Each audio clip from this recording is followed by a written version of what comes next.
mu kooti nga bano nti mu kitongole ekiramuzi mubeeramu abalamuzi abali known even before nga tebannaba kutandika kuwuliriza naga baguwadde ani nti baguwadde kamasanyu nti oyo agenze buzira baguwadde ani kamasanyu Simon Peter Kinobe baguwadde ani nti baguwadde gundi oyo tajja genda luzira kwaga mu judiciary mulimu abantu bewandigambye nti bateekebwawo nga ba gatekeepers ba NRM okucunya buli ajja nga takkiriziganya na government. Actually babanga bonogamba nti bakugolola tumba. Kiki kye tubadde tusuubira mu musango gwe? Are you shocked? No, I'm not. Why? Because I expected it. How? I know. Omanyi oba omulamuzi eyabadde mu mitambo gy'omusango gwa Walukaga Kinobe nga tewannayitawo mwezi oba nga tewannayita myezi ebiri yakola decision ku habeas corpus case ey'abasajja abannakenya abaali baabula. Actually talina record nnungi. Nawulira bagamba musajja wa NRM nnyo we nawulira mbu Simon Peter Kinobe mu bantu abatagala nupu ng'ekibiina oyinza ogamba nti ne ku maaso kuno kimwewandiiseeko ekyo kyogera nga sizibiriza omuntu ng'akuwadde eddakiika 2 nga teri yadde akulingiriza yadde akuyingiridde ng'oyogera bigambo ki byosobola okugamba Mathias Walukaga muganda wange byaze bubi abantu bakwagala ekibiina kikwagala you have the support of the people kati mu kaseera kano kola sente. You are watching the Answer Channel, a solution to every situation. Subscribe right now.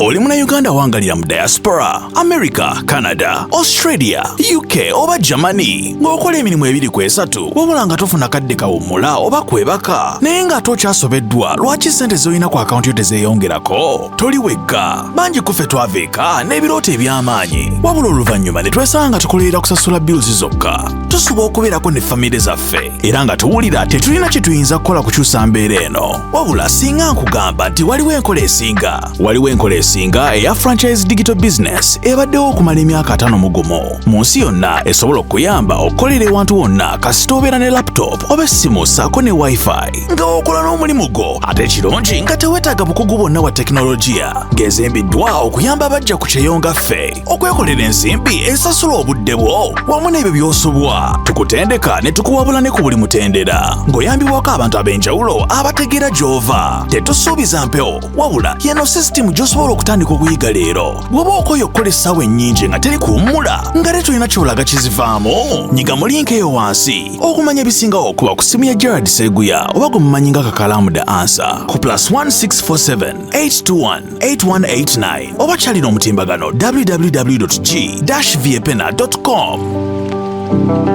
Kale tukwanirizaako ne najjo sinzira okuba tengo tulaba omukutu Ekitadde Answer Channel kansuweti noli bulungi nze Kakalamu the Answer ndine mukulu wa Meita Matovu Junior mtabani wa Mbega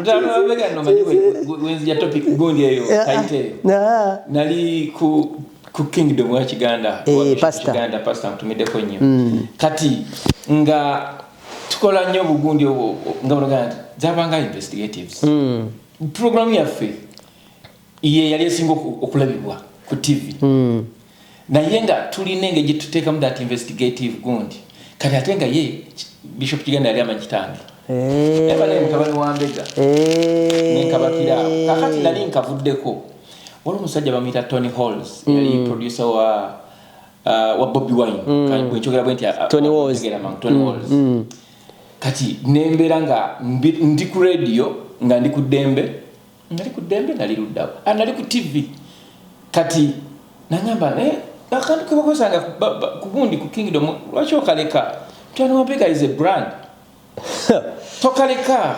yali takusuula mu bunnya ali Bungereza be proud of your brand, be proud of your parent. But Tony was wa musajja tu yayitamu mukama Katonda government etadde abantu mu kaseera akazibu nga ngabo manyi Tony Halls Tony Halls amanyige gali mu ngalo nti anyiga mapesa tasobola kusimula osibuliranga konti ayombe n'omuntu yakoleranga abantu ennyimba ne batamusasula mwana he's so peaceful, he's so calm down to earth.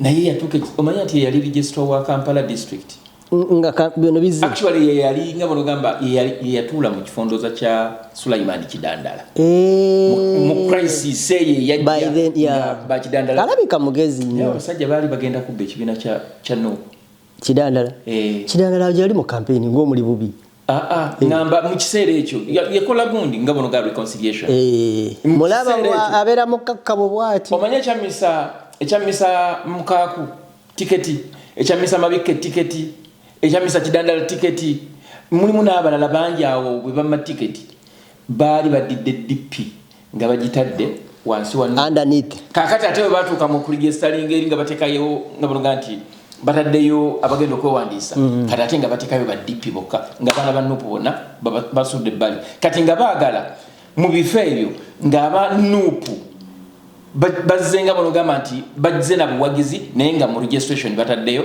DP nga bolaba Richard Lumu bwe yajja oli ow'emitiyana teyajja ku kadi ya nuupu naye ate abanuupu tebamuteekako ki muntu kati crisis yali ku kitebe buli tiketi ne bazikomyawo ne baziyita kati Tony Halls ye yali ku table emala nga boga nti etereza nti ono agenda ono agenda lyo n'agenda mu crisis so he was a brain tukutubuuzizaako nnyo muganda wange Tony Halls kasi nti oli bulungi ekikumpisiza taata wange ne Joy naye mutumiddeko mukyala we obali munda nno wali wabayingira dda obanze nali MC ku mbaga yaabwe naye bantu bange mikono gyange nnyo nedda ndowooza tebanakola mpaka simanyi anyway sijja kuyingira nnyo mu naye tuwakontinuinga na mirimu gye gyakukola mbaga wano okukola okwogerera embaga wano sina budde nawe obeerayo ekintu kyo ebintu byammwe temubitanga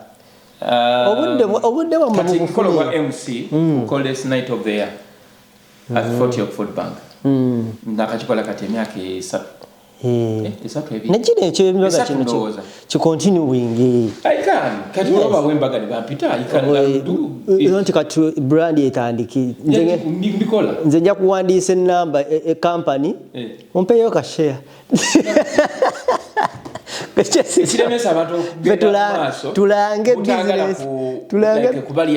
tulange business abaagala okulanga kubogera emikolo kubanze nakulaba kola obeera smart nnyo bayirayo ku mukolo oyambala bulungi oyogera bulungi omukolo ogunyumisa bulungi n'ogwa gundi wano wetubeera waneno obulaba oguyimiriramu baali bagumpadde nga tonaba kujja conference nibanga nti bwana Matovu agambye akereyemu ogira okwatikoze nedda waliwo yayambala mukoko ngataawo ngwe natuuka n'agamba kwata agamba sooka okwatemu koze nedda kale sigamba nti nze nsinga naye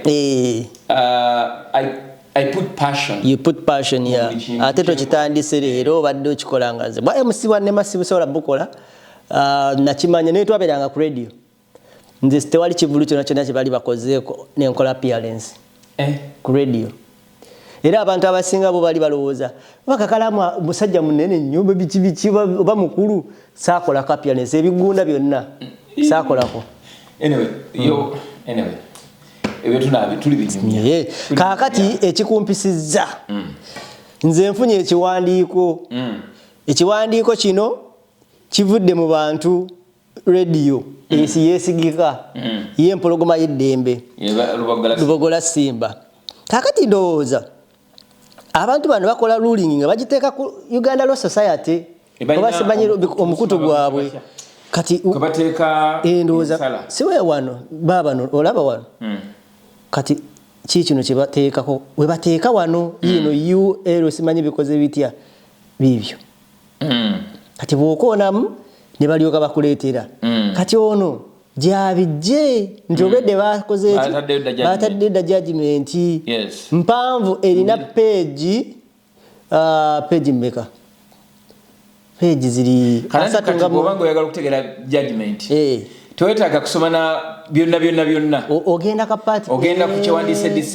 decision. Kubanga bino bateekayo bano bibaawaaba ne bano ne ba respondinga ne bateekawo ba rejoinda bwabanga waliwo ebyali bibuzeemu.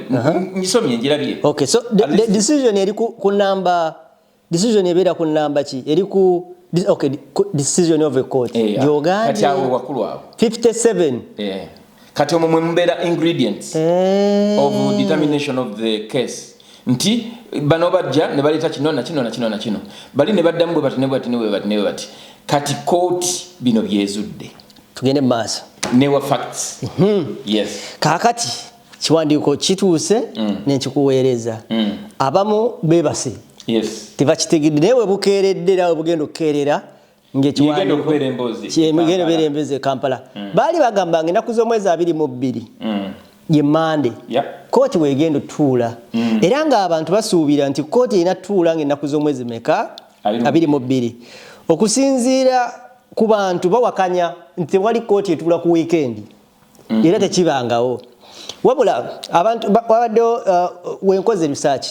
Ne bagamba nti the High Court of Uganda can lawfully sit and deliver an electoral ruling on a weekend. And it can also deliver a decision earlier than the last due date. You understand? Here's how and why that happens, explained clearly and simply. Can the Uganda High Court sit on the weekends? Yes, it can, especially in electoral matters. Why? Electoral cases are time-bound. They are heard expeditiously. By law. Yeah. The Parliamentary Elections Act and related rules require courts to resolve disputes urgently. Courts treat election disputes as a matter of public interest and constitutional importance. Judges abalabi baffe. Yes, tibalina budde. Mbadde nkyabaleeta. Bwa luzungu. Kuba mbadde natuuka wa. Era kyensonga lwaki tubiba obitema. Si tukitwala tebamanyi luzungu. Yes, sebo. Naye ebintu by'oluzungu bamanyi we bajja bisanga. Okay. Bwa bagala program ya luzungu. Kati kibuuzo kyo kiri ki? Ekibuuzo kyange kiri bwe kiti. Ensalawo etuuse okusookera ddala. Ensalawo ezze nga abawagizi. Mwabadde mugisuubira nti ejja bbeera bwetyo. Mwatwalayo nga bwe tuwezera okulaba nti twagala kulabisa. Twali tusuubira kuba nange ndi muwagizi. Twali tusuubira nti tujja kufunayo obwenkanya era omusajja waffe Mathias Walukaga nze gwe natukako obwa meeya ekyengera n'annambuzi ekibuloko kye yali azimba nga musajja mukozi bulungi nnyo. Nange era mbadde muwagira akole ki atuukeyo. Kiki kye tubadde tusuubira mu musango gwe? Are you shocked? No, I'm not. Why? Because I expected it. How? I know. Omanyi omuntu ntandikire ku note kantandikire ku decision nti tubadde tusuubira ku Monday ate Sunday. Yes. That is not an issue. Okay. Court can decide to do tosobola kugamba nti nolwaki mwatudde lwa mukaaga.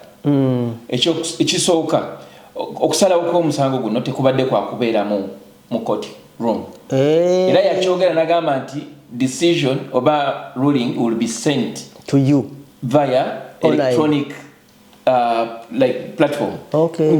Tebagenda genda mu court ku Monday. Badde baligenda kulinda kufuna gundi eyo ku Monday. Ekyokubiri oyinza okwesanga nga gundi eyo weegwiridde ku decision weegwiridde ku line ng'olidde Uganda zibadde Monday. Okay. Simanyi obekuddeko saameka. Kale newezibanga tezibadde zinatuuka. Kubanga n'ekiwandiiko wansi kiriraga 21. Omuntu bw'amaliriza okuwa ensala ye waddembe okugiteekayo nebeera uploaded. Okay. Even before the date gy'abakoze ki? Gy'aba asaze. Ekyokusatu, it is true emisango gy'ebyokulonda olw'ensonga nti no obudde bw'okulonda kwa campaign bubeera butono tegidireyinga nga misango gya ttaka girina okwanguyizibwa. However kati wano wasinga obukulu nti gw'obadde osuubira ki gwe nga Mathias Junior omuwagizi wa National Unity Platform ne honorable ki kye mbadde nsuubira nze bwe mba ngenze mu ddwaliro nga ndi mulwadde ekimu ku bimpa okuwona amangu yembeera y'eddwaliro abasawo engeri gye bakuceekingako engeri kwegamba nga mulugamba nti eddwaliro gye lisetingiddwamu singa mbanyingira eddwaliro ne bampa akataana ne banga okunno kwobadde gyo kuliko eyafudde okitegeera ate ne wiiki ewedde waliwo eyafudde basatu baafa nga yateeka ekatanda ke bakuwadde ofa nga tebanaana kukolako kituufu kakati ekkooti oba omulamuzi eyabadde mu mitambo gy'omusango gwa Walukaga kinobe nga tewannayitawo mwezi oba nga tewannayita myezi 2 yakola decision ku habeas corpus case ey'abasajja abannakenya abaali baabula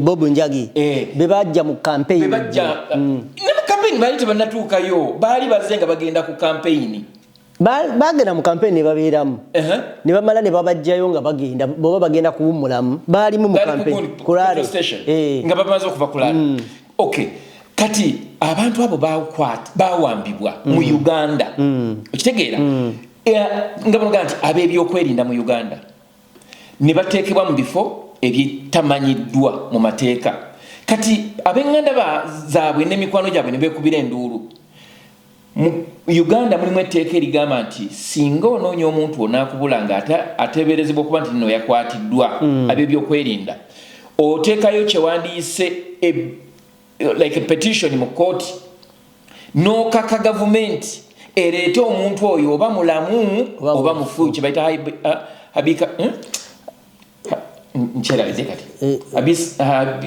habeas corpus habeas corpus kati habeas corpus mwe muli oba mufu oba mulamu mulete nga kubanga corpus I think it is a Latin word kubanga ebintu by'amakooti birimu nnyo Lulatini birimu nnyo Lulatini kati kinobe Simon Peter n'awa ruling ng'agamba nti tosobola kukamula musaayi kugujja mu jjinja ng'ategeeza nti gavumenti bw'ebanga terina bantu bano be mugibanja ye tasobola kugikaka kubajja gye batamanyi kubejjenja bw'olikamulira terisobola kuva mu musaayi kati n'akulaga nti gavumenti gye mukako okuleeta abantu bano balamu oba bafu tebalina busobozi bwonna kusobola kuleeta abantu abo kubanga tebabalina laayira waayitawo omusango n'agugoba petition eyo n'agigoba actually talina record ennungi nawulira bagamba musajja wa NRM nnyo we nawulira mbu Simon Peter Kinobe mu bantu abataagala nupu ng'ekibiina oyinza okugamba nti ne ku maaso kuno kimwewandiiseeko ekyo nkyogera nga sizibiriza oli munnayuganda awangalira mu diaspora America, Canada, Australia, UK oba Germany ng'okola emirimu 2-3 wabula nga tofuna kadde kawummula oba kwebaka naye ng'ate okyasobeddwa lwaki ssente z'olina ku akawunti yo tezeeyongerako toli wekka bangi ku ffe twaveeka n'ebirooto eby'amaanyi wabula oluvannyuma ne twesanga nga tukolerera kusasula bills zokka tusuba okubeerako ne famire zaffe era nga tuwulira tetulina kye tuyinza kukola kukyusa mbeera eno wabula singa nkugamba nti waliwo enkola esinga eya franchise digital business ebaddewo okumala emyaka 5 mu gumu mu nsi yonna esobola okuyamba okukolera ewantu wonna kasita obeera ne laptop oba essimu ssaako ne wifi nga okola n'omulimu gwo ate ekirungi nga teweetaaga bukugu bwonna bwa tekinologiya ng'ezimbiddwa okuyamba abajja ku kyeyonga ffe okwekolera ensimbi esasula obudde bwo wamu n'ebyo by'osubwa tukutendeka ne tukuwabula ne ku buli mutendera ng'oyambibwako abantu ab'enjawulo abategeera gy'ova tetusuubiza mpewo wabula yeno sisitimu gy'osobola okutandika okuyiga leero bw'oba okoye okukola essaawa ennyingi nga teri kuwummula nga te tulina kyolaga kizivaamu nyiga mu linka eyo wansi okumanya ebisingawo okuba ku ssimu ya Gerard Seguya oba gwe mumanyi nga Kakalamu the answer ku +1647 821 8189 oba kyalina omutimbagano www.g-viepena.com. kakati ye muntu eyakwasibwa omanyi muno mu kooti omwo kankuli mu kooti nga banoga nti mu kitongole ekiramuzi mubeeramu abalamuzi abali known even before nga tebannaba kutandika kuwuliriza naga baguwadde ani nti baguwadde kamasanyu nti oyo agenze bifira baguwadde ani Simon Peter Kinobe baguwadde ani nti baguwadde gundi oyo tajja genda luzira kwaga mu judiciary mulimu abantu bewandigambye nti bateekebwawo nga ba gatekeepers ba NRM okucunya buli ajja nga takkiriziganya na government. Actually babanga banogamba nti bakugolola tumba kanchitwale bwentyo. I had a chance okulabako olumu Simon Peter Kinobe nga ali ku TV emundoza yene yo musumba wali erungujja yaliko ne Soloti yaliko ne omogezi omumyuka omogezi wa National Unity Platform nenga olaba rage jalina by that time oba bali ba discussing bali ba discussing ndoza ku bantu abali bafiira mu kwekalakasa kweruuka obo kitegeera nenga alaga nti abantu bali batona abafa waiswa mfumbiro namugamba my brother over 50 people died lost their lives omanyibo yagamba I don't care what I swear upon the living God yagamba I don't care nengo yagamba I don't care at that particular time yali abaddeko gondise babayita bani bana ba law society president wa nga tulaba gundi wano waliko semakadde ali wano simanyi oba yabuddewo semakadde simanyi abali jamani bali ndani yali wano juzi simanyi oba yali asobola okutambula kati oyo Simon Peter Kinobe yaliko president wa Uganda Law Society naye omuntu nga olina kyewandise legal background ng'olina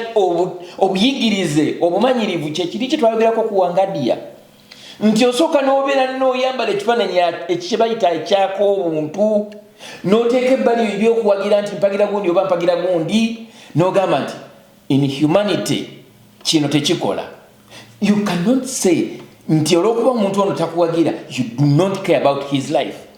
Ekyo kyeki oli nalabye gundi bamuyita ona gundi wa Nupu akwata ensimbi Katana.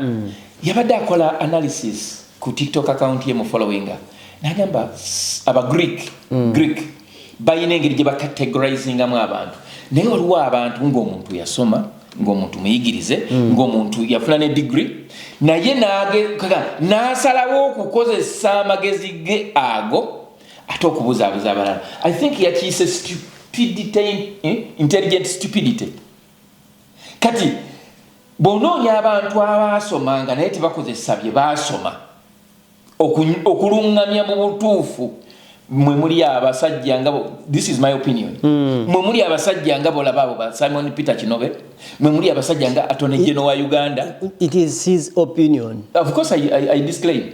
Okay, can you do it again? Mundoza, in my opinion. In a formal way? Yes, in my opinion. Disclaimer. I am to look for the intelligent stupidity. I in my opinion, nsolo gisanga mu bantu nga bolaba Simon Peter Kinobe, omusajja nga bolaba bano ba sagala mentioning abalala. I don't want to be like person.